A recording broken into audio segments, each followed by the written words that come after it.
Parte 2. Las guerras médicas. 2. La revuelta de Jonia y la Primera Guerra Médica. 2.1. La revuelta jonia. El siglo VI había visto la entrada de Jonia en el ámbito del imperio persa con la consiguiente pérdida de autonomía de las poleis griegas, gobernadas por tiranos filopersas más preocupados de cumplir las órdenes del gran rey que de la propia situación interna de sus ciudades.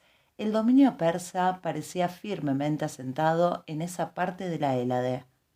Sin embargo, los últimos decenios del siglo VI probablemente van haciendo madurar dentro de las ciudades sentimientos que son tanto antipersas cuanto antitiránicos, ambos confundidos en tanto que representaban los mismos intereses. Por su parte, los persas han ido consolidando su control sobre el Egeo septentrional en los años inmediatamente anteriores al estallido de la revuelta jonia y seguramente han proseguido su labor de reorganización de los recién adquiridos territorios occidentales. No parece, además, que Tracia fuese a ser el límite del expansionismo persa y viéndolo al menos con la perspectiva que nos da el paso del tiempo, resulta razonable pensar que Darío tenía la intención de imponer su autoridad tanto sobre Grecia como sobre las islas del Egeo tarde o temprano. Por otro lado, el dominio persa sobre Jonia había acabado por crear una creciente tendencia a la rebelión.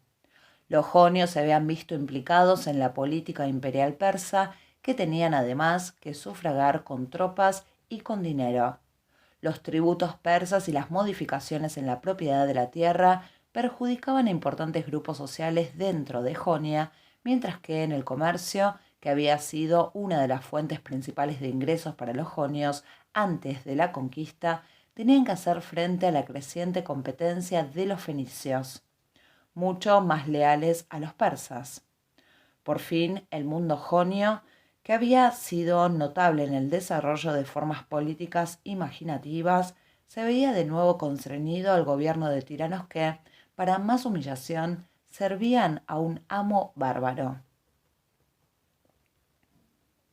Es sobre este trasfondo sobre el que surge la revuelta de Jonia, encabezada por Aristágoras, tirano suplente de Mileto. Tras renunciar a ese cargo, pronto prenderá en toda Jonia, que se desembarazará de sus tiranos y abrazará la rebelión. Sin embargo, los jonios apenas consiguieron involucrar en su lucha a otros griegos, rechazando a Esparta participar y contando solo con el apoyo de Atenas y Eretria. Con estos aliados, los jonios atacaron por tierra en la primavera del 498 la capital de la satrapía persa, Sardes, aunque no consiguieron tomarla en su totalidad, siendo perseguidos hasta la costa por los persas. Tras esta batalla, los jonios volverían a estar solos al retirarse los atenienses. Persuadidos de que su fuerza estaba en el dominio del mar, la política de los jonios se volcará hacia este medio y tras algún éxito inicial, como la atracción a su bando de algunas ciudades griegas de Chipre, poco a poco la inmensa maquinaria de guerra persa reinicia el contraataque por tierra y también por mar, con la ayuda de la también poderosa flota de guerra fenicia.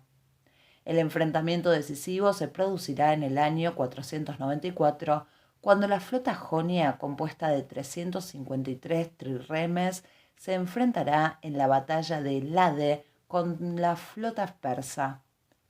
Las desuniones internas de los jonios y la traición de algunos de ellos los condujo a la derrota. Los persas, tras una fuerte represión, proceden a reorganizar su reconquista satrapía, estableciendo nuevas bases impositivas y favoreciendo la existencia de regímenes más moderados que no fuesen tan impopulares como las tiranías. Con ello, reforzarían su posición sobre ese territorio y podrían plantearse nuevas conquistas, estando la Grecia continental claramente en el punto de mira de sus apetencias. 2.2. La Primera Guerra Médica. 2.2.1. Los objetivos de la política persa en el oeste. Ya desde antes de la revuelta jonia, una buena parte del territorio comprendido entre el río Danubio y el Estrimón había quedado incorporado al imperio persa y englobado en la satrapía que se llamaría Skudra. Es esta misma política de anexión y control territorial la que desembocará de forma natural en el enfrentamiento con Atenas en Maratón y 10 años después con la Liga Helénica en Salamina y Platea. El imperio persa, desde la época de su fundador, Ciro II el Grande, había nacido con la inequívoca pretensión de incluir en su órbita todo el ámbito geopolítico que, desde hacía ya varios siglos, constituía de hecho un mismo territorio económico. Herederos de las viejas concepciones del imperio universal que habían desarrollado las culturas mesopotámicas desde hacía ya muchos siglos, los persas aspirarán a unificar bajo una sola autoridad todos esos ámbitos. Y los pasos que la dinastía aqueménida y sus predecesores, los medos, dan desde su aparición van en ese mismo sentido.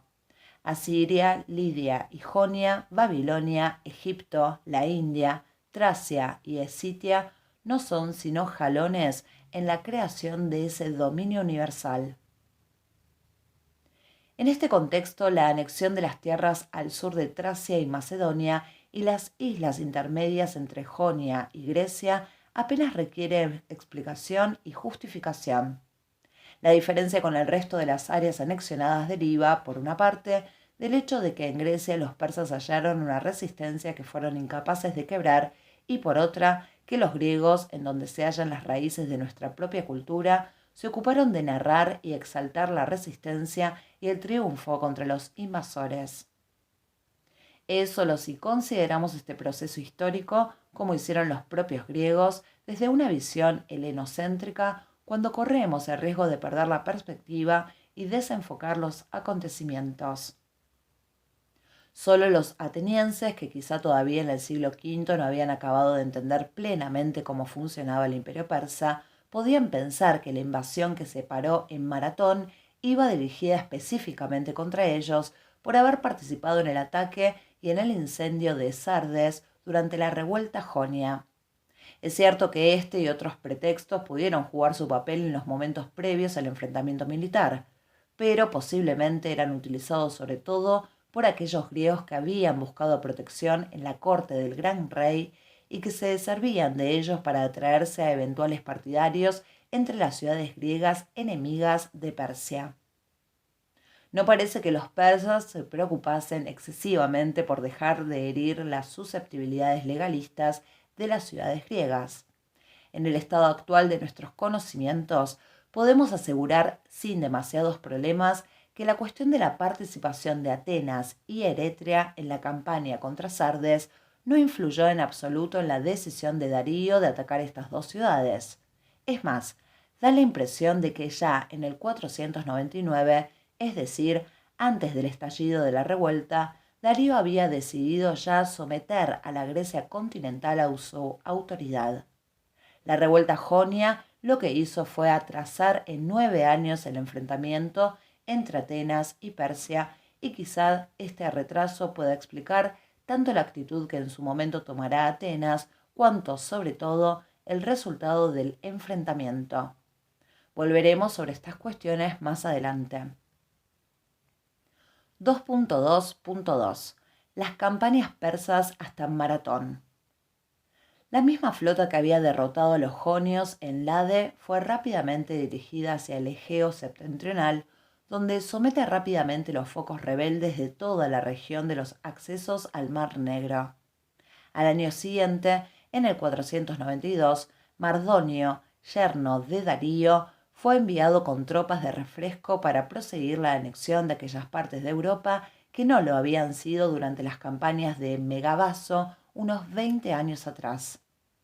No es aventurado suponer que esta expedición de Mardonio no tenía como objetivo directo, al menos en plano inminente, a Eritrea y a Atenas.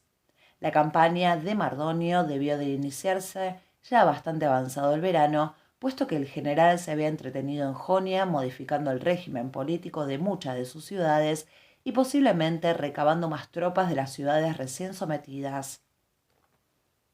Por lo tanto, sus objetivos a corto plazo debían de ser los que declara Heródoto, a saber, la conquista de la isla de Tasos, sin cuyo control la navegación de esas aguas del Egeo septentrional no sería totalmente segura para los persas, y la sumisión de Macedonia, nominalmente dependiente de los persas, pero cuyo tibio comportamiento durante la revuelta jonia quizá hubiese despertado recelos en Darío. En estas acciones vemos nuevamente la coordinación de las tropas de tierra con la flota, y la ubicación natural de Tasos sirve perfectamente a los intereses de la flota persa en su política de sumisión progresiva de todo el área costera y su correspondiente hinterland. De esta campaña, posiblemente el hecho más positivo, habrá otros bastante negativos, haya sido la anexión de Macedonia, donde desde el 495 más o menos reinaba el hijo de Amintas, Alejandro I. Es probable que la misma no haya implicado ninguna modificación de la situación previa, y en todo caso, la mayor parte de los estudiosos piensan que la época de tutela persa supuso uno de los primeros momentos de esplendor de este reino periférico. La importancia de esta excelente relación entre Macedonia y Persia se pondría de manifiesto durante los años siguientes. La empresa de Mardonio, sin embargo, sufrió un par de serios reveses cuando la flota, que desde Tasos había cruzado hasta Acanto, en la península de Acté, la más oriental de las tres que configuran la Calcídica, sufrió los efectos de un terrible temporal a los pies del monte Athos, en el extremo meridional de dicha península. Al decir de Heródoto, 300 barcos se hundieron y perdieron la vida más de 20.000 hombres, ahogados a causa del frío, golpeados contra las rocas y devorados por los tiburones. Por su parte, el ejército de tierra tuvo que soportar una dura campaña contra los tracios griegos hasta que consiguió someterlos. Aunque para Heródoto el balance de la campaña es negativo, sin duda porque lo que él pensaba que era el objetivo principal, la conquista de Atenas y Eretria, no se había cumplido, no cabe duda de que Mardonio había conseguido asegurar definitivamente esas áreas fronterizas de la satrapía ganada en el 512. Por consiguiente, la rápida campaña de Mardonio habría tenido como objetivo completar la recuperación del territorio ya controlado antes de la revuelta jonia y dejar la satrapía absolutamente dispuesta a servir de base de operaciones durante las campañas que tendrían lugar en un futuro inmediato. Incluso el desastre de la flota al pie del monte Athos serviría de enseñanza a los persas, que unos cuantos años después iniciarán la excavación de un canal que atravesará la parte más estrecha de la península de Acté, para evitar en lo sucesivo que un hecho similar volviera a producirse. Durante el año siguiente, 491, los persas reafirman su posición en Tasos, donde parece haber habido un intento de sacudirse el yugo persa, y se les pide al tiempo que envíen sus naves a Abdera, en la costa de Tracia. Es también en ese momento cuando, al decir de Heródoto, Darío habría dado un paso más en su política de anexión de Grecia. Dice: acto seguido Darío quiso sondear a los griegos para saber si se proponían luchar contra él o si pensaban someterse. En consecuencia, envió diversos heraldos, que tenían la misión de dirigirse a las distintas regiones de Grecia, con la orden de exigir, en nombre del rey, la tierra y el agua. A esos heraldos, repito, los envió a Grecia, mientras que a otros los despachó a las diferentes ciudades marítimas que le pagaban tributo, ordenándoles que construyesen navíos de combate y transportes para caballos. De esta información no cabe duda de que la segunda parte es absolutamente cierta, puesto que será al año siguiente, en el 490, cuando se produzca el ataque contra Grecia y Atenas. De la primera parte, sin embargo, no puede garantizarse la certeza, ya que se ha señalado su semejanza con una petición similar que realizase Jerjes en el 481. En todo caso, no parece improbable, ya que los estudios realizados acerca de la fórmula de exigencia de la tierra y el agua sugieren que para los persas esta fórmula trataba de evitar el enfrentamiento directo y abrir una vía de negociación que implicase un reconocimiento explícito de la soberanía del gran rey. Como contrapartida a respetar la integridad del sometido, éste debería aportar al soberano persa toda cuanta ayuda requiriese en forma de tributo.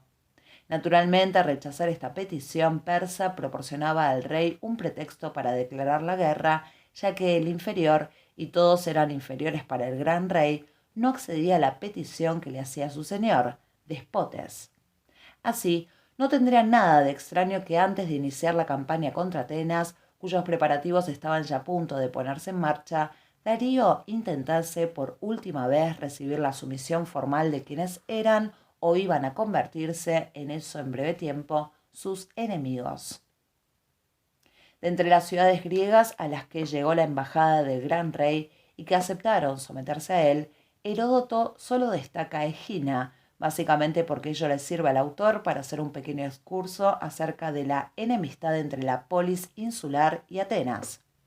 En todo caso, es bastante posible que muchas ciudades, tanto del continente como sobre todo de las situadas en las islas del Egeo, aceptasen igualmente esa sumisión que demandaba Darío.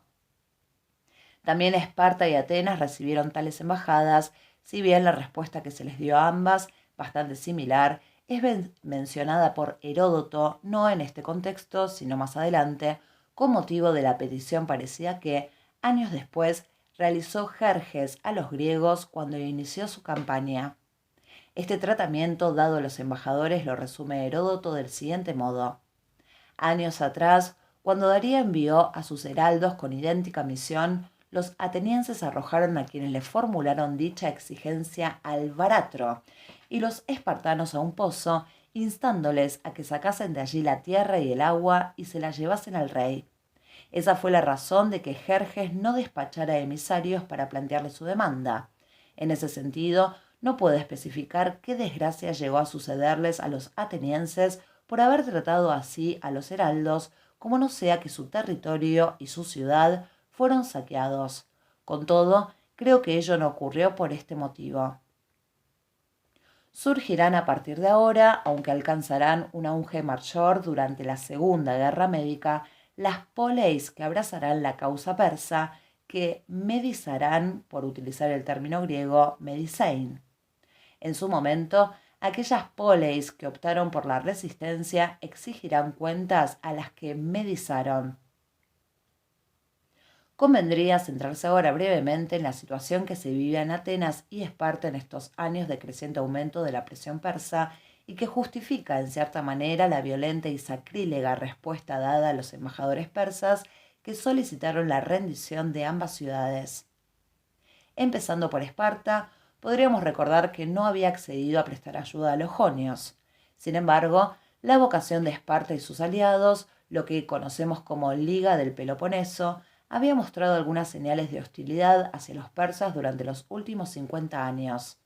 No obstante, la situación en el Peloponeso en el momento de la llegada de la embajada jonia era considerablemente tensa, puesto que las relaciones con Argos, que nunca habían sido fáciles, estaban degradándose rápidamente.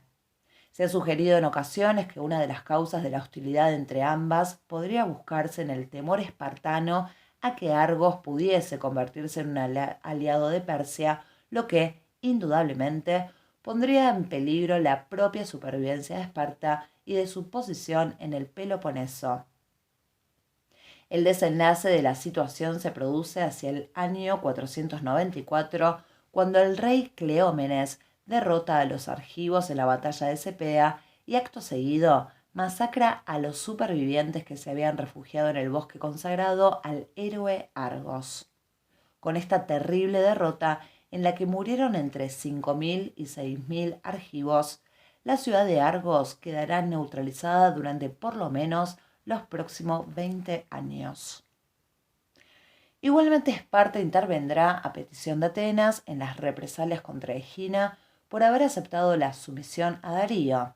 La posición de Egina, capaz por su ubicación geográfica de controlar los accesos al Golfo Sarónico, hacía sumamente aconsejable para las dos ciudades neutralizar a esa declarada partidaria de la causa persa.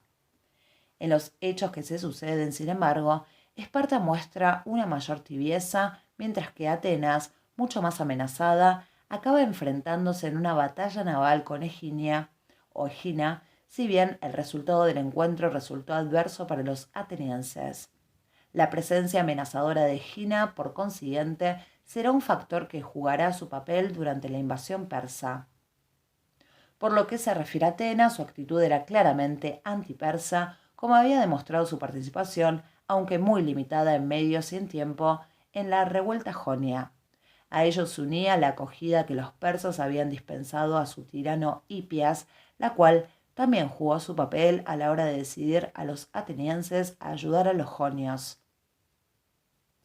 En Atenas se hallaba también Milcíades, el antiguo tirano del Quersoneso, que en el año 493 había tenido que abandonar ese territorio como consecuencia de la política de reorganización del dominio persa que siguió a la derrota jonia en Lade.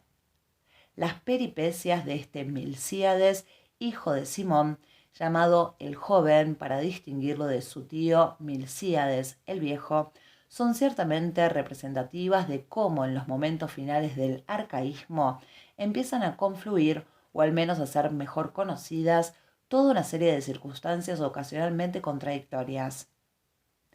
Enviado al Quersoneso por los hijos de Pisístrato hacia el 516, pronto será con la tiranía sobre ese territorio y en su condición de tirano y súbdito de Darío, participará en la expedición escítica de este rey.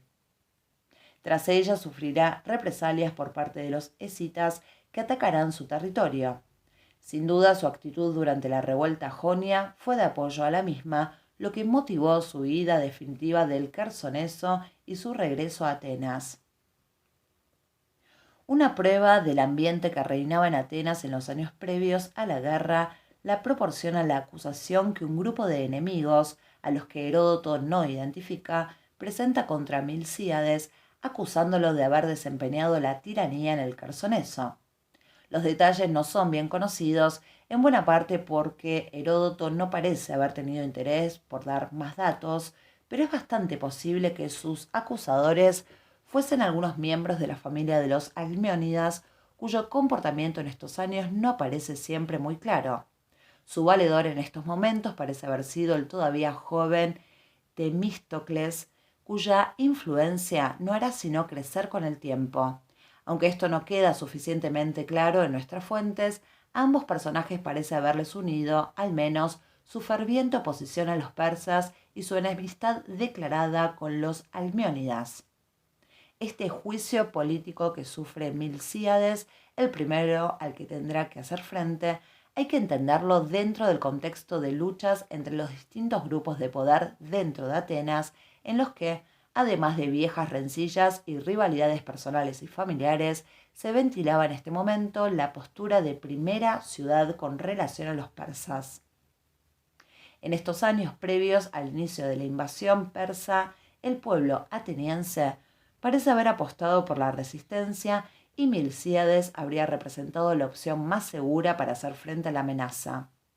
Ello lo resume Heródoto cuando asegura: sin embargo, también consiguió escapar de esos enemigos y, libre de cargos, fue nombrado estratego de los atenienses al ser elegido por el pueblo. A pesar de su absolución, Atenas mantuvo siempre una actitud contradictoria con respecto a Milcíades, vencedor en la batalla de Maratón, pero responsable al año siguiente del desastre de Paros, odiado por muchos y reivindicada su figura por su hijo Simón. A Milcíades se le llegará a atribuir incluso la responsabilidad del asesinato de los embajadores enviados por Darío para exigir la sumisión de Atenas. La cólera de Taltibio por el asesinato de los heraldos que fueron enviados a Grecia por el rey Darío para pedir la tierra y el agua se manifestó en todo el pueblo de Lacedemonia y en Atenas, solo individualmente en la casa de un tal Milcíades, hijo de Simón. Milcíades fue el responsable de que los heraldos que vinieron al Ática murieran a manos de los atenienses. este testimonio de Pausanias no deja de ser sospechoso, puesto que no hay ninguna referencia a la responsabilidad de Milcíades en autores más próximos en el tiempo a los hechos. Sin embargo, la noticia de Pausanias sugiere que debe haber existido una tradición, quizá influida por el comportamiento de Milcíades en Maratón, que justificase o al menos hiciese verosímil tal sugerencia. Entretanto, la poderosa máquina de guerra persa no había perdido el tiempo y los preparativos para la invasión seguían su marcha, obedeciendo las órdenes dictadas por Darío. Mardonio, cuya campaña había terminado con la pérdida de buena parte de su flota, fue sustituido y el mando se le encomendó a Datis y a Artafernes. En el verano de 490, el ejército de tierra había sido concentrado en Cilicia y allí acudió la flota que iba a encargarse del transporte tanto de los hombres como de los caballos. Heródoto nos da la cifra de 600 trirremes, a las que habría que añadir las naves de transporte. La orden que reciben de Darío, según Heródoto, fue que esclavizaran Atenas y Eretria y que condujesen a los esclavos a su presencia. La flota remonta la costa a Anatolia hasta la altura de Samos, desde donde parte en dirección a Ícaro para desde allí dirigirse en dirección a Naxos, que acabó siendo tomada, siendo incendiados los templos y la ciudad. El control de Naxos, sin duda alguna, abría a los persas la posibilidad de conquistar todas las Cícladas, a lo que se dedicaron durante las próximas semanas. Heródoto, muy aficionado a contar anécdotas, especialmente cuando se refieren a santuarios y lugares de culto, se entretiene en narrar cómo la isla sagrada de Delos fue respetada por Datis, que además de no causar daño a sus habitantes y a sus templos, realizó una ofrenda monumental de 300 talentos de incienso, unos 11.000 kilogramos, para ser quemados en el altar. Aparte del valor simbólico que pudiera tener esta propiciación al dios de los jonios insulares, Apolo, cabe pensar también que Delos pudo haber sido una de las ciudades que habían aceptado realizar la ofrenda de agua y tierra al gran rey. La política persa en las Cícladas consistió básicamente en garantizarse bases seguras para su flota, así como suministros para los aproximadamente 90.000 hombres que componían la expedición. Del mismo modo, y para evitar cualquier sorpresa desagradable, los persas procuraban desactivar cualquier resistencia reclutando a los varones para su ejército y tomando rehenes de entre los notables locales.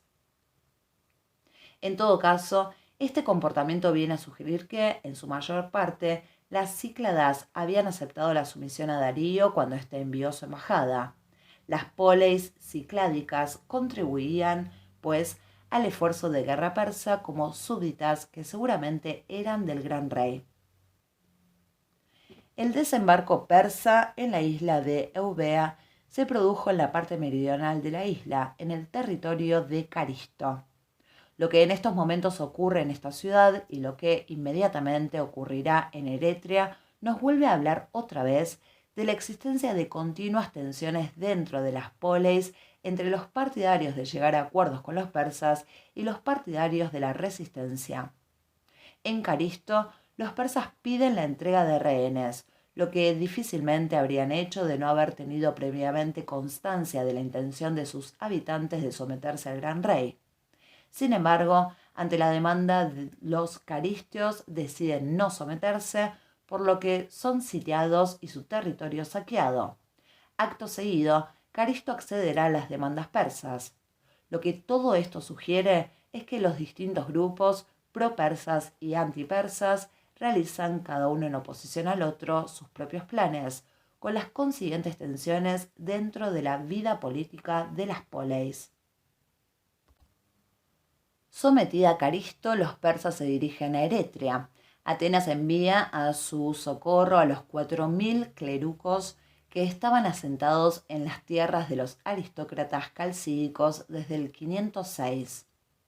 Para Eretria sí tenemos atestiguada una disensión interna en la polis acerca de la determinación a tomar. Lo que nos cuenta Heródoto posiblemente pudiéramos aplicarlo a tantos otros casos para los que no disponemos de datos y seguramente también a Caristo e incluso a la propia Atenas. Dice Heródoto. Pero el caso es que la decisión de los eretrios no era, ni mucho menos, definitiva, ya que, pese a llamar a los atenienses, maduraban dos planes bien distintos. Unos proyectaban abandonar la ciudad para dirigirse a las zonas altas de Eubea, mientras que otros, esperando recibir del persa una serie de ventajas en su propio provecho, se disponían a traicionarla. En cualquier caso, fuese por esta disensión que se había producido en Eretria, fuese por pensar más en proteger a su propia patria, los 4.000 atenienses abandonaron a Eretria a su propia suerte. Cuando llegaron los persas, que desembarcaron en 3 puntos del propio territorio de Eretria, sus habitantes, sin embargo, no pusieron en práctica ninguna de las dos ideas que, al parecer, tenían, sino que se refugiaron tras los muros de la ciudad. Tras 6 días de resistencia, 2 ciudadanos distinguidos rindieron la plaza a los persas. Estos saquearon e incendiaron los templos en represalia, como asegura Heródoto, por el incendio de los santuarios de Sardes y esclavizaron a la población, cumpliendo las órdenes de Darío. El siguiente paso sería Atenas. Antes, sin embargo, de pasar a la campaña de Maratón, habría que hacer alguna observación de conjunto sobre lo que hemos visto en este apartado. El primer elemento que podemos destacar es la existencia de una política persa de anexión de territorio sumamente coherente, cuyos primeros pasos en estos años posteriores a la revuelta jonia consisten en asegurar su dominio sobre el Egeo septentrional mientras se inician los preparativos para el avance por el meridional. En este sentido, cabe destacar el uso de estrategias absolutamente adaptadas a la situación, mientras que en sus avances por Tracia y Macedonia, los persas habían utilizado conjuntamente la flota y el ejército de tierra para avanzar por el Egeo meridional, donde sus principales oponentes viven en islas. La táctica será radicalmente distinta. Lo que contará en esta fase de la conquista será una flota poderosa que otorgue un dominio indiscutible del mar a los persas y que sirva de escolta a los barcos que transportan tropas y caballos y que serán encargados de realizar desembarcos para conseguir la sumisión de quienes previamente no habían atendido las solicitudes diplomáticas del gran rey. Se ha calculado en un total de entre 20.000 y 25.000 infantes y unos 800 jinetes el número de tropas de combate en el ejército persa. Estas cifras se revelaron absolutamente adecuadas durante los meses de verano del 490, cuando estas tropas, continuamente apoyadas por la flota, consiguieron hacerse con el control de las Cícladas y su efectividad se demostró en el triple desembarco ante Eretria y la pronta toma de la ciudad. Por otro lado, que en el 490 los persas avancen desde el Egeo meridional y no desde el norte, como en las campañas anteriores, seguramente nos está indicando que Darío quería acabar rápidamente con las veleidades griegas de resistirse a su poder. En efecto, asegurada Tracia y Macedonia y posiblemente asegurada la lealtad de otras regiones griegas que habrían accedido a hacerle entrega del agua y la tierra, muy probablemente Tesalia y Beocia, los persas contarán con acabar pronto con la resistencia de los isleños y de Eretria, como de hecho ocurrió, e incluso dentro de la misma campaña derrotar a Atenas, sola o en compañía de Esparta, y rematar así, antes de acabar el otoño del 490, la conquista completa de Grecia. El por qué este plan fracasó en Maratón lo veremos en el próximo apartado. Por lo que se refiere a la actitud de los griegos frente al avance persa, lo primero que debemos observar es que tanto nuestras fuentes de información como nosotros mismos, a partir de ellas, tenemos la visión completa de lo sucedido. Maratón supuso una primera victoria ateniense sobre los persas, sin duda no decisiva desde un punto de vista persa, pero sí de una gran importancia simbólica para Atenas y para Grecia. Pero antes de que los atenienses y los plateos se enfrentaran a los persas en Maratón, nada prejuzgaba el desenlace, y si perdemos de vista momentáneamente el resultado concreto del combate, no podremos por menos de reconocer la gran coherencia y la escrupulosa planificación de la expedición persa, y sobre todo el éxito alcanzado en Maratón no puede evitar que veamos la profunda desunión que reinaba en Grecia ante la amenaza persa. La diplomacia persa, que contaba además con la inestimable cooperación de griegos de notable reputación, entre los que podríamos citar, además de al ex tirano de Atenas Hipias, al ex rey espartano de Marato, había demostrado su eficacia mediante el envío de embajadores solicitando actos de sumisión formal al gran rey. Salvo los casos conocidos de Esparta y Atenas, que ejecutarán a los embajadores, es bastante probable que la acogida dispensada a estos personajes fuese en general buena y en ocasiones excelente. La fuerza expedicionaria persa, comandada por Datis y Artafernes, recoge sin duda ninguna, durante el verano del 490, los frutos de esa diplomacia, y su misión consistiría, en buena medida, en reforzarla mediante las levas de tropas y la petición de rehenes. El mundo cicládico, pues, no presentó una resistencia común a los persas, y sus islas fueron cayendo una tras otra en su poder.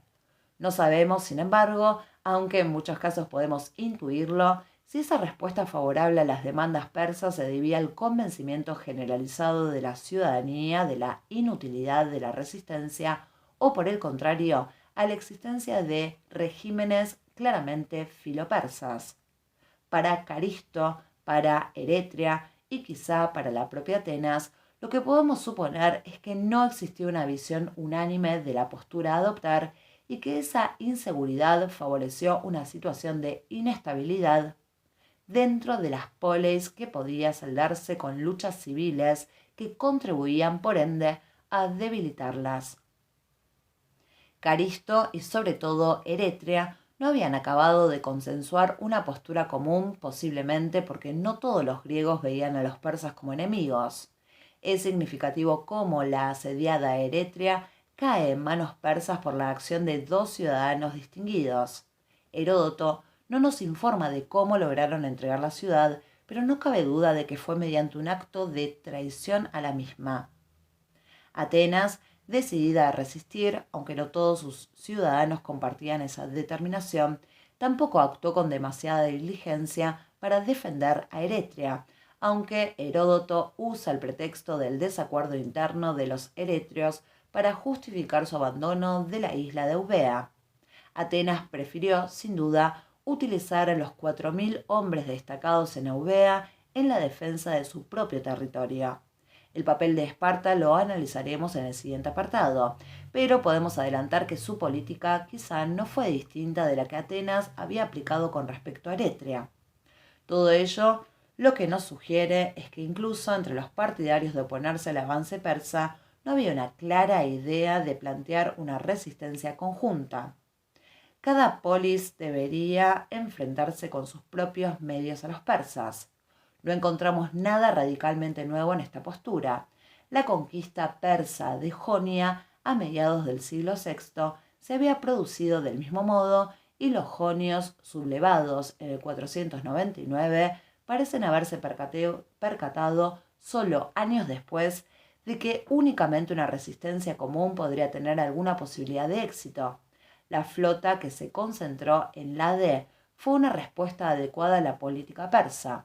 Lamentablemente, en su seno, al final triunfó la visión de que los persas no eran, al fin y al cabo, auténticos enemigos, y esa flota no logró su objetivo. En el 490, ni entre los griegos de las Cícladas ni entre los del continente había surgido todavía la idea de una defensa común. Habría que esperar aún varios años más para que, ante la inminencia de la invasión de Jerjes en los griegos y no sin dificultades, surgiese clara idea de que solo presentando un único frente se podría repeler a los persas. Pero esas condiciones aún no existían en el 490. 2.2.3 La batalla de Maratón. Todos los acontecimientos que rodean la batalla de Maratón fueron objeto, ya desde la antigüedad, de análisis, de debate, de estudio, pero también de falsificación, de exageración y de justificación. Ello ha contribuido a que todavía hoy siga habiendo muchos elementos que escapan a la comprensión del historiador y que, por lo tanto, la campaña de Maratón sea, si no una de las más oscuras, que no lo es, sí al menos una de las más discutidas. A ello contribuye también, sin duda ninguna, el relato no demasiado preciso de Heródoto, que quizá optó por dar una visión heroica y en cierto modo aséptica que satisficiese las distintas sensibilidades que existían en Atenas en la época en la que él escribía, cuando Maratón se había convertido ya en un episodio casi mítico, equiparado ni más ni menos en el programa iconográfico del Partenón con las luchas de los lapitas contra los centauros y sobre todo con las místicas luchas de los atenienses contra las amazonas. En ese ambiente era sin duda difícil dar una visión ajustada de los hechos y por ello Heródoto quizá prefirió dejar sin respuesta algunos interrogantes que hoy nos siguen inquietando. Otros autores que hablan de la batalla se acogen también a una visión más mítica que histórica, cuando no polémica, lo que tampoco facilita la labor del historiador. En cualquier caso, trataremos de realizar un análisis coherente de lo ocurrido, intentando plantear y eventualmente dar respuesta a algunos de los problemas que siguen pendientes. Tras la caída de Eretria, los persas pasaron unos días en Eubea descansando y preparando la siguiente operación, que tenía ya como objetivo el Ática. El lugar elegido para el desembarco fue la llanura de Maratón, a donde llegarían a principios de septiembre del 490. Dice Heródoto: y como Maratón era la zona del Ática más apropiada para emplear la caballería y la más próxima a Eretria, allí los condujo Hipias, el hijo de Pisístrato. De esta afirmación de Heródoto, prácticamente todo, salvo el parentesco de Hipias con Pisístrato, del que no hay motivos para dudar, ha sido objeto de minucioso análisis y crítica. Así, la mayor proximidad de Maratón con respecto a Eretria, la referencia a la caballería, el papel de Hipias, el lugar elegido, han merecido numerosos análisis que en su mayor parte tienden a explicar los diferentes detalles de la acción persa. Ciertamente había otros lugares en el Ática igualmente aceptables para un desembarco persa e incluso más próximos a la propia ciudad de Atenas. Desembarcando en Maratón, los persas, además de disponer de agua suficiente para su gran ejército y de un fondeadero adecuado para sus naves, disponían de otras ventajas. Una de ellas, quizá demasiado poco tenida en cuenta, se refiere a la propia naturaleza de la sociedad ateniense. En efecto, la presencia de Hipias junto con los persas, algunos acontecimientos que tuvieron lugar después de la batalla de Maratón y a los que en su momento nos referiremos, la existencia de claros elementos filo-persas en la Atenas posterior a la batalla sugieren que los persas deseaban dar tiempo suficiente a los atenienses para que estallasen las consiguientes disputas internas entre sus partidarios y defensores, lo que, sin duda, allanaría su camino. A este respecto podríamos recordar el recién mencionado caso de Eretria. Los persas, en lugar de ir directamente contra la ciudad, se entretienen antes atacando a Caristo, y es posiblemente este tiempo el que hace que las diferentes opiniones dentro de la ciudadanía eretria adquieran un carácter de pública disensión, lo que al final facilitará la conquista de la ciudad. La presencia de Hipias y la elección de Maratón como lugar de desembarco sugieren, pues, una cierta atención persa por las demandas y por las experiencias del viejo tirano. Maratón había sido el lugar en el que más de 50 años atrás, hacia el 546, había desembarcado su padre Pisístrato, procedente igualmente de Eretria, para alzarse definitivamente con el poder de Atenas. Ciertamente la situación en Atenas había cambiado desde aquella época, pero seguía habiendo partidarios de los tiranos y de los persas. Quizá no sea sensato minimizar u obviar los datos de Heródoto.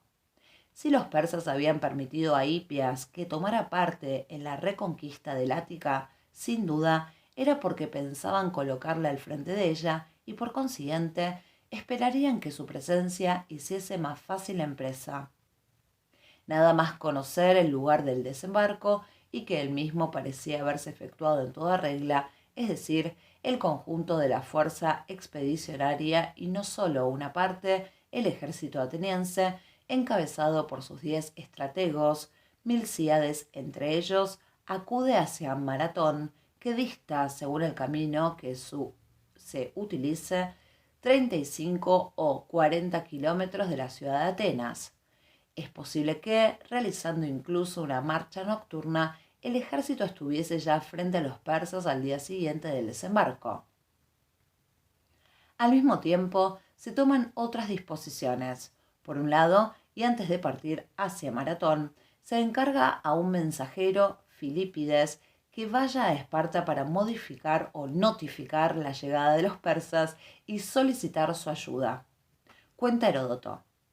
El heraldo en suma les notificó lo que le habían ordenado. Los lacedemonios entonces decidieron socorrer a los atenienses, pero les resultaba imposible hacerlo de inmediato, ya que no querían infringir la ley. Resulta que corría el 9º día del mes en curso y manifestaron que no emprenderían una expedición el día 9, supuesto que la luna no estaba llena. Esta aparente excusa de los espartanos ha sido objeto asimismo de numerosas explicaciones e interpretaciones que, en último término, descansan en la posición que adoptemos acerca de las intenciones de Esparta en este momento. Ante todo, debemos decir que, a diferencia de lo que puede haber ocurrido en Atenas, en Esparta no parecen haber existido fisuras, o al menos no las conocemos, acerca de combatir a los persas. Sin embargo, es también posible que los acontecimientos estuviesen sucediendo con demasiada rapidez como para permitir a los espartanos reaccionar adecuadamente. Todas las Cícladas habían sido conquistadas en 2 o 3 meses. Eubea había caído en manos persas en un par de semanas, tras haber sido abandonada a su suerte por los atenienses. La movilidad que la flota daba a la fuerza expedicionaria persa era sorprendente, y, si ocurría lo peor, es decir, que el ejército conjunto espartano y ateniense fuese derrotado, en 2 o 3 días los persas podrían estar desembarcando en Argos y atacando a la propia Esparta.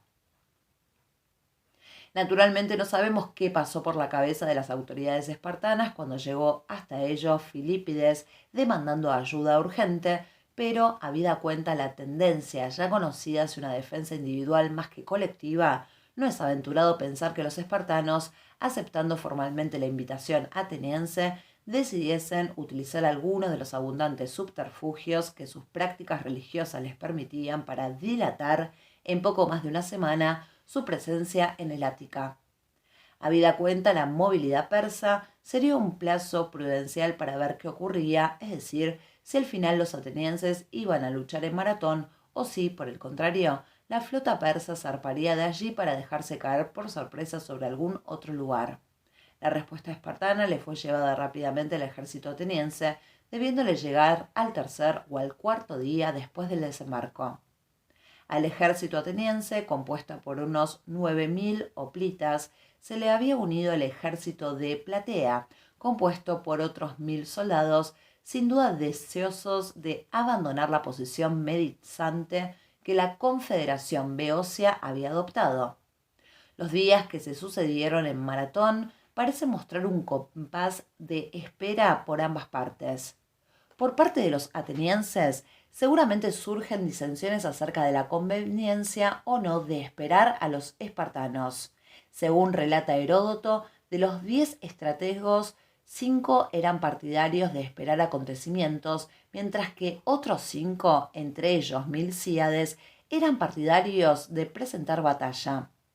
El desempate se rompería haciendo votar al arconte Polemarco magistratura que, con la creación del nuevo ejército surgido tras la reforma de Clístenes, estaba en trance de ir perdiendo buena parte de sus competencias.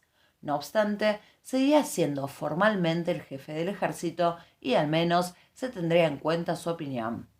El polemarco Calímaco se sumó a quienes opinaban que había que atacar, de modo que el día en que a Milcíades le correspondía por turno la pritanía, es decir, el mando del ejército, se dispuso a ejecutar el plan acordado. Por lo que se refiere a los persas, ha sido también objeto de controversia su actuación durante los varios días que permanecieron en Maratón. Además de comprobar la solidez de la posición en la que se habían resguardado los atenienses, una zona boscosa consagrada a Heracles y que controlaba el camino hacia Atenas, posiblemente los agentes de Hipias estuviesen intentando reunir a sus partidarios en la ciudad para provocar un cambio de situación. Los días pasaban y mientras que los persas estaban perdiendo la iniciativa, esperando quizás sin saber muy bien qué, los atenienses y los plateos aguardarían una circunstancia favorable para atacar, confiando posiblemente en las informaciones que sus espías en el campamento persa pudieran darles. El principal problema para los griegos venía representado por la caballería persa, compuesta de unos 800 jinetes que podrían atacar a la falange por su flanco izquierdo o incluso rodearla. Heródoto no da cuenta del comportamiento de esa caballería, pero informaciones aisladas en las fuentes sugieren que los griegos iban disponiendo en sus flancos y en su retaguardia troncos de árboles y ramas para impedir ataques de esa caballería, al tiempo que, protegidos de este modo, iban acercándose hasta las posiciones persas. De este modo habrían conseguido acercarse a 8 estadios de distancia, unos 1400 o 1500 metros del ejército persa. Sin duda, la caballería persa realizaba labores de patrulla y posiblemente de hostigamiento a las poblaciones próximas a la llanura de Maratón, y sería difícil plantear un ataque con ciertas garantías de éxito mientras la misma estuviese presente. Como durante el transcurso de la batalla Heródoto no la menciona, algunos autores han sugerido que podría hallarse en algún otro lugar del Ática. Sin embargo, hay una noticia en un léxico ya de época bizantina, la Suda, que puede aclarar en parte el comportamiento de la caballería y que alude a una expresión que había acabado por convertirse en un proverbio o refrán. Dice: no está la caballería. Tras el desembarco de Datis en el Ática, dicen que unos jonios, alejándose de su formación y llegando ocultos por los árboles hasta los atenienses, les indicaron cuándo no estaría la caballería. Entonces Milcíades, dándose cuenta de su ausencia, atacó al punto y venció. Por ello este proverbio se ha de usar para los que abandonan la formación. Este refrán, por lo tanto, está recordando expresamente un episodio de la batalla, por otro lado no mencionado por Heródoto. De él se desprende tanto la existencia de informadores de Milcíades en el lado persa, jonios que no hacía ni 10 años habían luchado codo con los atenienses contra los persas, cuanto la evidente importancia que los griegos daban a la caballería persa. El por qué la caballería no estuvo presente, sin embargo, no lo sabemos, aunque también se han sugerido varias posibilidades, o que estuviese fuera del teatro de operaciones favoreciendo los intereses de los persas y de Hipias, o incluso los caballos estuviesen forrajeando y no se hubiesen incorporado a tiempo a la formación. Sea como fuere, cuando Milcíades recibió la información de sus espías, consideró llegado el momento del ataque. El movimiento ateniense, salvo algún pequeño problema, es relativamente bien conocido. Milcíades había preferido debilitar el centro de la línea y reforzar las alas, conocedor de que en el centro de la línea persa se hallaban las tropas de élite, compuestas por persas y sacas. Tras dar la señal de ataque, la falange griega avanzó para cubrir la distancia que la separaba de las líneas persas. Heródoto asegura que ese trecho de 8 estadios se realizó a la carrera, pero la crítica actual es unánime al rechazar, por materialmente irrealizable, esa posibilidad. Sí que es factible que se iniciase la carrera en el último tramo de unos 140 metros en los que la formación griega estaría al alcance de los arqueros persas. Da la impresión de que estos entraron inmediatamente en acción, mientras que el resto de la infantería no avanzó y esperó que las flechas anulasen el ataque griego. Heródoto nos informa de ello. Por su parte, los persas, cuando vieron que el enemigo cargaba la carrera, se aprestaron para afrontar la embestida. Si bien al comprobar que los atenienses disponían de pocos efectivos y que, además, se abalanzaban en la carrera sin contar con caballería ni con arqueros, consideraban que se habían vuelto locos y que iban a sufrir un completo desastre. Las flechas persas apenas podían hacer mella en un hoplita griego fuertemente armado a condición de que la formación permaneciera estable, con los sólidos escudos redondos protegiendo el avance. Además, al ir a la carrera se disminuía el tiempo de exposición a los proyectiles enemigos. El resultado fue que los griegos llegaron a las manos con los persas sin haber sufrido prácticamente bajas, mientras que estos, que no habían iniciado movimiento alguno, se vieron parcialmente arrollados. Tal y como estaba dispuesta la línea griega, las alas tenían clara ventaja sobre las alas enemigas, tanto por el mayor número de hombres en las mismas, cuanto por la menor calidad de las tropas persas en esa parte de la formación. Las consecuencias de haber dispuesto así a las tropas griegas se vieron pronto. El frente griego, menos profundo y enfrentado a la élite del ejército persa, se hundió, lo que permitió el avance de estos, mientras las alas griegas habían desbaratado a las alas enemigas que se daban a la fuga, lo que permitió a sus componentes converger hacia el centro persa, que, al lanzarse a la persecución de los griegos, había quedado disgregado. Así, cogidos entre las dos alas, los persas fueron severamente masacrados. Es posible que la caballería persa hiciese acto de presencia durante el combate, pero su infantería había sido ya derrotada y los supervivientes iniciaron una huida desesperada hacia sus naves, siendo perseguidos por los atenienses, que consiguieron capturar 7 barcos. Aunque habían tenido que abandonar Maratón, los persas aún disponían de formidables fuerzas y emprendieron rápidamente la navegación hacia Atenas, posiblemente animados por una señal que alguien les había dado levantando un escudo. El asunto del escudo es uno de los más oscuros de todo el episodio, y aunque las sospechas recayeron en los almeónidas, Heródoto hace todo lo posible por exculparlos. Dice: en Atenas, por cierto, circuló a modo de acusación el rumor de que los bárbaros se habían decidido por esta maniobra, navegar hacia Atenas a instancia de los almeónidas, que habrían llegado a un acuerdo con los persas para hacerles una señal levantando un escudo cuando éstos se encontraran ya a bordo de sus naves. Así pues, el sentido común no permite creer que fueran precisamente ellos quienes, escudo en alto, hicieran una señal con semejante propósito, pues lo cierto es que se hizo una señal levantando un escudo y la cuestión no puede soslayarse, ya que el incidente tuvo lugar. No obstante, al margen de lo que ya he dicho, no puedo precisar quién fue el autor de la señal. Es difícil saber, ante el silencio cómplice de Heródoto, quién dio la señal. El sentido de la misma, empero, es claro. Aunque el ejército ateniense había vencido en la batalla, los persas aún disponían de su flota prácticamente intacta, y con el ejército ateniense aún en Maratón, su presencia en las puertas de Atenas, donde seguramente sus partidarios facilitarían sus acciones, hacía que el peligro para Atenas no hubiese pasado. Conociendo las intenciones persas, así como la disposición de sus partidarios atenienses a ayudarlos, el ejército regresó a marchas forzadas y tomó posiciones en el santuario de Heracles en Sinosarges. Cuando la flota persa llegó a Falero, hacía ya algunas horas que los hoplitas atenienses habían regresado. El plan persa había fallado y la flota abandonó aguas áticas de vuelta al imperio persa, llevándose consigo a los erétreos esclavizados. Cuando ya todo había pasado, llegó el contingente de 2000 espartanos, que tan solo pudieron contemplar los cadáveres de los 6400 persas muertos para, acto seguido, regresar al Peloponeso.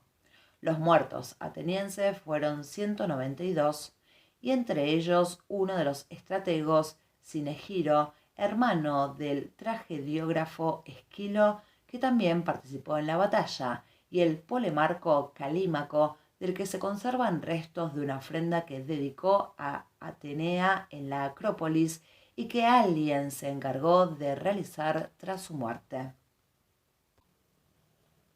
2.2.4 El día después. Consecuencias y resultados de la batalla de Maratón.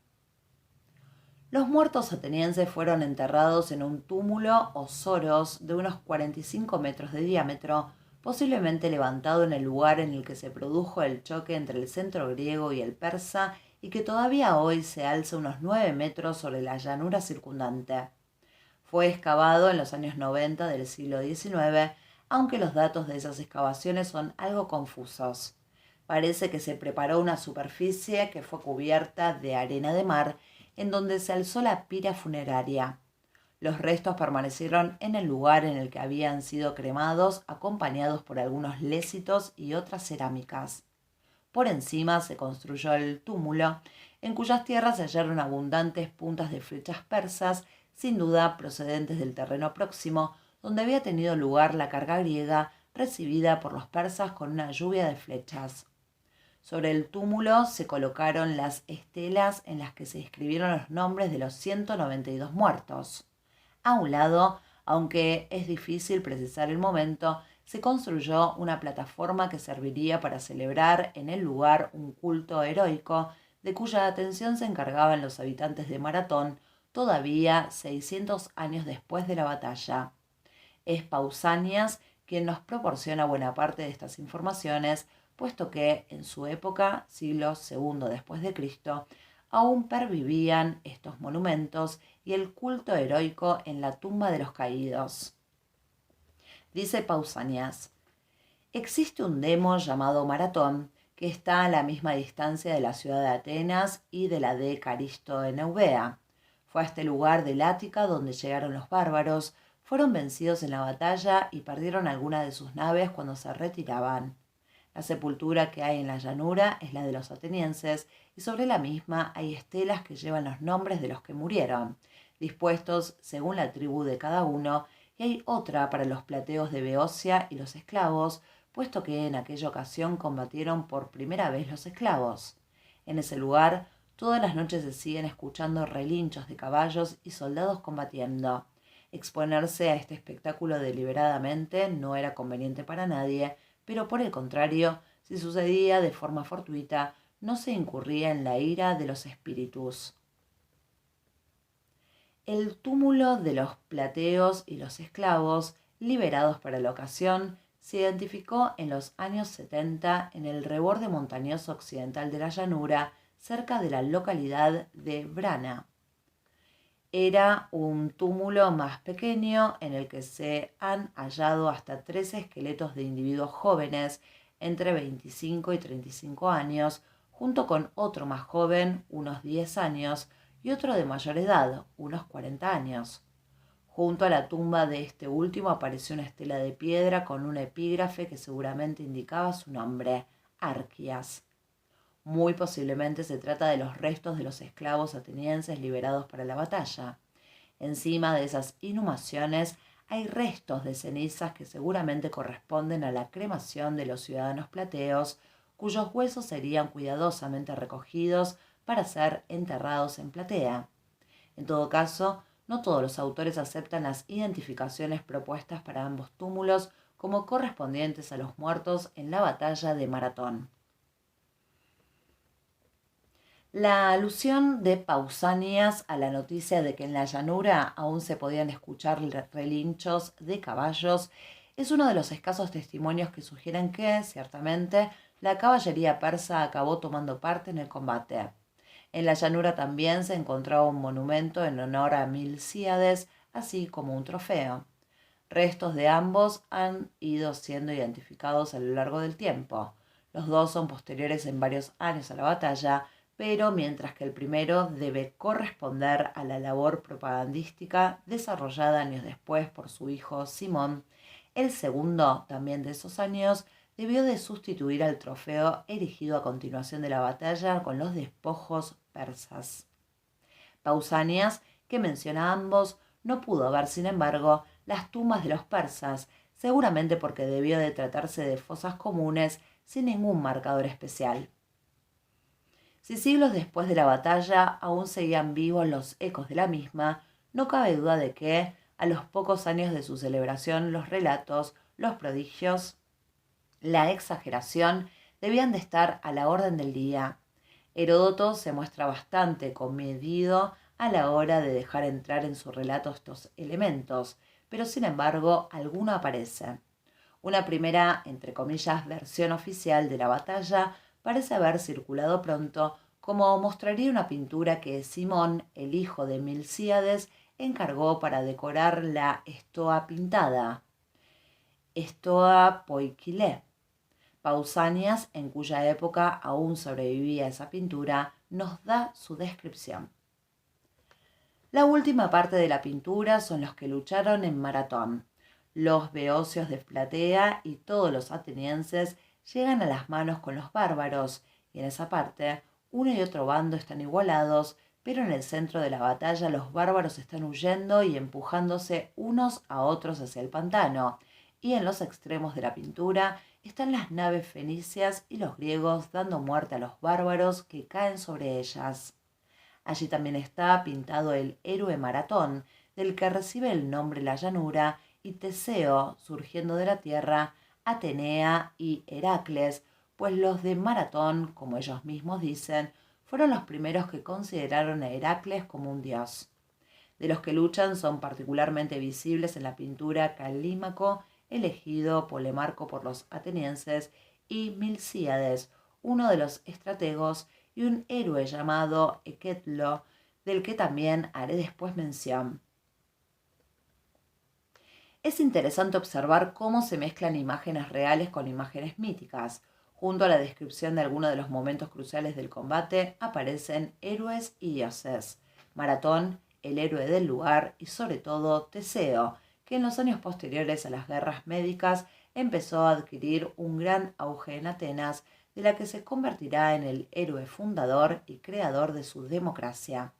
Surgiendo de la tierra de la que forma parte, simboliza al espíritu de Atenas combatiendo a los invasores, del mismo modo que el propio Teseo, según el mito ateniense, había derrotado a las salvajes amazonas que habrían invadido también el Ática siglos atrás. Heracles, cuyo santuario fue la base de operaciones atenienses, y por supuesto la divinidad políada Atenea encabezando a sus hijos.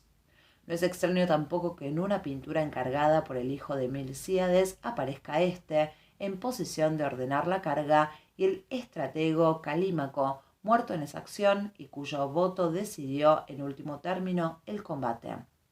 Por supuesto, muchas de las ideas expresadas en esta pintura corresponden más al momento en que se realizó, posiblemente hacia el 460, pero la intervención sobrenatural, que como decíamos anteriormente, también encuentra algún eco en Heródoto, debió de formar parte pronto de los recuerdos de la batalla. La pintura se acompaña de un epigrama que suele atribuirse a Simónides, como asegura el léxico bizantino Suda. Poikile, estoa en Atenas. Allí se pintó a los que lucharon en Maratón. También se encuentra este epigrama.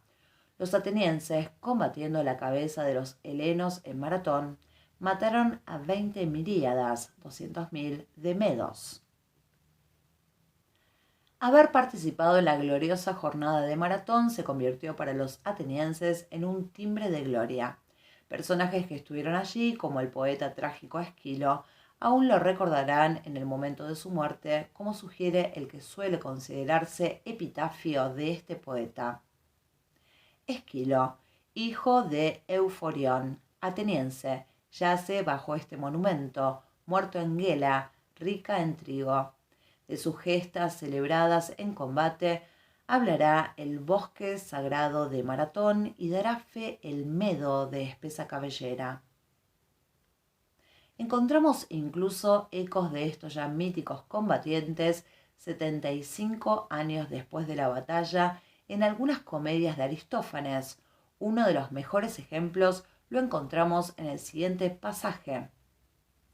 Yo venía hacia aquí trayendo unos acuerdos de tregua, pero se lo olieron unos cuantos ancianos arcanienses, unos tipos recios, duros como el roble, rudos, marantonómacos como arces. Acto seguido todos ellos se pusieron a dar gritos. «¡Oh, grandísimo sinvergüenza! 3 treguas hechas con nuestros viñedos cortados». Y al tiempo iban guardando piedras en sus mantos infames. Yo salí corriendo y ellos salieron tras de mí dando alaridos. Naturalmente, y aun descontando el factor cómico evidente en la obra de Aristófanes, es precisamente la aparición de estos individuos en su comedia la que permite asegurar que, en el año 425, aún quedarían en el Ática ancianos de más de 80 años que no dejarían de recordar a quien quisiese escucharlos cómo habían arrojado al persa al mar tras su ya mítica carga.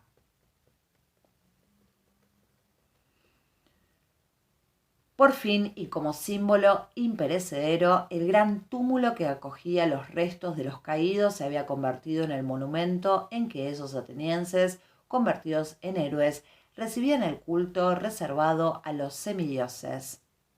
Estos ejemplos, y muchos otros que podrían traerse a colación, indican la importancia indeleble que para Atenas tuvo la batalla de Maratón, más allá de sus consecuencias reales inmediatas. De una y otra cosa hablaremos más adelante. Ahora nos gustaría aludir brevemente a las repercusiones materiales de la batalla. Como conocemos a partir de relatos posteriores de enfrentamientos y combates con los persas, los campamentos de estos últimos solían ser un compendio de todo tipo de riquezas inimaginables que pasaban a engrosar el botín del vencedor. A pesar de que Heródoto no nos informa de cuál fue el botín tomado en Maratón, el hecho de que el reembarque persa se produjese sin espacio alguno para poder recoger el campamento sugiere que dicho botín debió de ser muy elevado. Un indicio de que, efectivamente, el botín fue numeroso nos lo muestra el siguiente episodio que cuenta Plutarco a propósito de Arístides, llamado el Justo, uno de los 10 estrategos en la batalla al frente del batallón de la tribu Antioquide. Dice: en Maratón, Arístides, que fue dejado junto con su tribu como custodio de los prisioneros y de los despojos, no defraudó la opinión que se tenía de él, ya que habiendo una gran abundancia de plata y de oro, de telas de todas clases y de incontables riquezas de todo tipo, tanto en las tiendas como en las naves capturadas, ni él mismo deseó tocar nada ni se lo permitió a nadie, a no ser que algunos, ocultándose, sacasen provecho del botín. Sin duda el reparto alcanzó a los combatientes y a sus generales, así como a la propia polis. Parte de los beneficios fueron empleados para realizar costosas ofrendas a los dioses, a los que se entregaron también restos de los despojos. Aunque es imposible conocer todo lo que acabó en los santuarios, sí disponemos de algunos elementos. Entre ellos destacan las ofrendas en Delfos. Allí se han encontrado, junto al lado sur del tesoro de los atenienses, una basa destinada a exhibir despojos de guerra en la que aún pueden leerse la siguiente inscripción: los atenienses a Apolo como primicias tomadas a los medos en la batalla de Maratón. Inscripción procedente del tesoro de los atenienses en Delfos. Aunque la inscripción en sí data del siglo III, está copiando, incluso con la forma de las letras arcaicas, un epígrafe casi borrado del siglo V. Por lo demás, sigue la polémica acerca de si el propio tesoro de los atenienses fue construido o no con las riquezas obtenidas del botín, como asegura Pausanias. También Pausanias menciona otros monumentos procedentes del botín de Maratón, entre ellos algunas esculturas realizadas por el propio Fidias, lo que situaría su construcción más de 30 años después de la batalla. Eso, aunque no es imposible en la Atenas de Simón, tampoco está asegurado. También otro santuario panhelénico, Olimpia, recibió despojos procedentes de la batalla. Allí se halló un casco de forma asiria con un epígrafe que indica su procedencia persa. A Zeus, los atenienses que lo tomaron de los medos. Puede proceder de Maratón, pero igualmente de alguna otra batalla posterior, Salamina, Platea. Sin embargo, el que en el mismo santuario se hallase un casco corintio con la inscripción Milcíades lo dedicó a Zeus, asegura que también al gran santuario peloponesio se le ofrecieron partes del botín. Todas estas ofrendas, despojos, estatuas, edificios, que a lo largo de los próximos años iban a ir surgiendo, no quedarían eclipsados por los muchos más abundantes y ricos botines que los griegos harían después de la Segunda Guerra Médica, porque en Atenas había un numerosísimo grupo de ciudadanos a quienes no les interesaría que se olvidase su gesta. Serían, naturalmente, los hoplitas que habían combatido y vencido en Maratón y que, tras los cambios que introducirá Temístocles en vísperas de la invasión de Jerjes, sentirán amenazada su posición de liderazgo dentro de Atenas y recurrirán constantemente al recuerdo de Maratón. De ello, sin embargo, trataremos en su lugar oportuno. ¿Qué significó Maratón para Grecia y para Atenas? Heródoto, cuyo testimonio es claramente adulatorio hacia los atenienses, afirma: pues de entre la totalidad de los griegos fueron los atenienses, que nosotros sepamos, los primeros que acometieron al enemigo a la carrera y los primeros también que se atrevieron a fijar su mirada en la indumentaria meda y en los hombres ataviados con ella, ya que, hasta aquel momento, solo oír el nombre de los medos causaba pavor a los griegos. A Heródoto, naturalmente, parece olvidársele que ya en ocasiones anteriores los griegos habían tenido la oportunidad de medirse con los persas e incluso los propios atenienses habían tenido un enfrentamiento con ellos, ciertamente no muy glorioso, durante la revuelta jonia. Sin embargo, la idea que quiere transmitir este autor es la de que la batalla de Maratón supone un punto de inflexión en el relato que, hasta ese momento, ha ido contando. Es la primera vez que un ejército persa es derrotado y obligado a retirarse por uno griego en una batalla en campo abierto, y sin que quepa dudar de quién ha sido el vencedor de la jornada. En este sentido, pues, es comprensible el relieve que Heródoto da al acontecimiento. Desde el punto de vista ateniense, una batalla en la que la desproporción entre los griegos y persas era de casi 3-1 a favor de estos, solo si contamos a los combatientes y no incluimos a las tripulaciones de los barcos, y en la que, tras su desenlace, se contabilizan las bajas en torno al 26% en el lado persa y tan solo de un 2% en el lado griego, no podía dejar de considerarse un gran triunfo. Y además, cuando el enemigo era el gran rey Darío, cuyas conquistas enumera el coro en Los persas de Esquilo, representada en el año 472. Dice: ¿cuántas ciudades capturó sin necesidad de atravesar el río Jalis y sin salir de su hogar? Como las islas aqueoloidas del mar Estrimonio, que son vecinas de las moradas de los tracios y las que por fuera de la laguna se sitúan en tierra firme rodeadas de torres y de las que te llamaban señor, y como las jactanciosas que se hallaban a los dos lados del amplio estrecho de Ele, de la profunda Propóntide y de las bocas del Ponto, islas bañadas por el mar ante el promontorio y que anuncian aquella tierra como Lesbos, Samos, rica en olivos, Quíos y Paros, Naxos, Míconos, confinante con Tenos, la cual es vecina de Andros. Y también se apoderó de aquellas que se encuentran en medio del mar y próximas a la costa, de Lemnos, de la morada de Ícaro, y de Rodas, y de Gnido, y de las ciudades de Chipre, Pafos, Solos y de Salamina, a causa de cuya metrópolis son los llantos de ahora.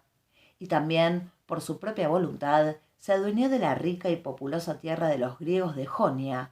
Incansable era la fuerza de nuestros hombres armados y de sus aliados de todas las naciones.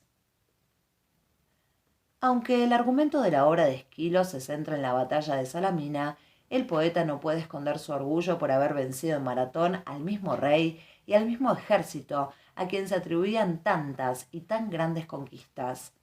Quizá estos testimonios, mejor que cualquier otra cosa que podamos decir, nos muestran cuál fue para Atenas el resultado de la batalla de Maratón. Los atenienses habían derrotado a la más grande máquina de guerra conocida hasta entonces. Desde el punto de vista de los persas, sin embargo, las cosas no debieron de ser tan terribles. Ciertamente habían fracasado en su fulgurante campaña contra Atenas, pero sus pérdidas eran tolerables. Mucha más gente había muerto hacía tan solo 2 años en el naufragio de la flota junto al monte Athos, 20.000 hombres según Heródoto. Además, el Egeo septentrional seguía estando sólidamente bajo su control y las Cícladas estaban razonablemente seguras. Los preparativos para el contraataque se iniciaron inmediatamente, y Atenas no iba a contar ni tan siquiera con el artífice de la victoria en Salamina, Milcíades, cuyo fracaso ante Paros al año siguiente iba a significar el fin de su vida política y, a causa de las heridas recibidas, su muerte. Sobre el final del Milcíades, sin embargo, trataremos en el siguiente capítulo. Así pues, la percepción de la batalla fue distinta para los dos oponentes. Mientras que para los persas no era sino un pequeño tropiezo en su designio de dominar toda Grecia, para Atenas y para todos aquellos que deseaban resistirse a la invasión, Maratón fue una inyección de moral. Los defectos de la táctica persa, al menos comparados con la táctica o política griega, habían quedado de manifiesto. Por otro lado, los persas podían ser vencidos en campo abierto a pesar de su abrumadora superioridad numérica por un ejército bien instruido y bien organizado. En este sentido, Maratón fue la auténtica prueba de fuego para el nuevo ejército ateniense surgido de la reforma de Clístenes y que no parece haber estado en funcionamiento más de 10 años antes de la batalla. Al tiempo, las instituciones de la joven democracia ateniense habían funcionado y no solo los persas, sino sus partidarios en Atenas, identificados con los seguidores del régimen tiránico, habían debido ceder ante la voluntad de la mayoría. Pero pronto se vio que Maratón no era más que la primera etapa de una ofensiva mayor, ante la cual el recuerdo de Maratón y de la ayuda que los dioses de Grecia habían prestado a los atenienses iba a servir como elemento aglutinador y generador de confianza ante el incierto futuro. Este nuevo sentimiento de seguridad que surge en Atenas y en la Hélade, no sometida a Persia, se verá puesto a prueba 10 años después con la gran invasión de Jerjes.